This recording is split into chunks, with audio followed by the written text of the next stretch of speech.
İnşallah. Tam bana geri kavuşturur. Ha kavuşturmazsa da şimdi taşı olsun.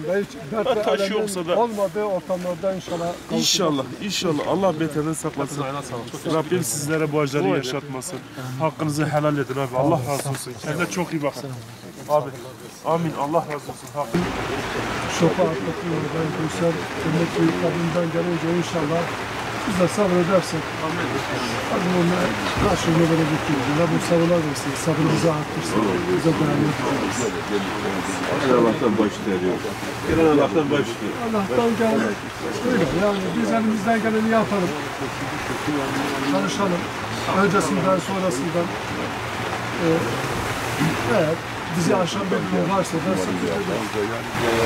özellikle işte ordumuzdan, saygılarımızdan, askeriyesinden, emniyetinden, çalışan arkadaşlarımız var. Üzerinde çok çalışan arkadaşlarımız var. Yağmura, çamura, balçığa kuruş kalır etmeden çoğu yerde balçık ve küçük göğüs hizasında ona rağmen işe gidip arıyorlar sağ olsunlar. Cenab-ı Allah onlara Kur'an taşı değdirmesin. Cenab-ı Allah sizleri de incitmesin inşallah. Bu süreçte yani herkesin bize bir destek, güç, kuvvet anlamında herkes bize destek veriyor sağ olsunlar. Rabbim cennete ayırmasın.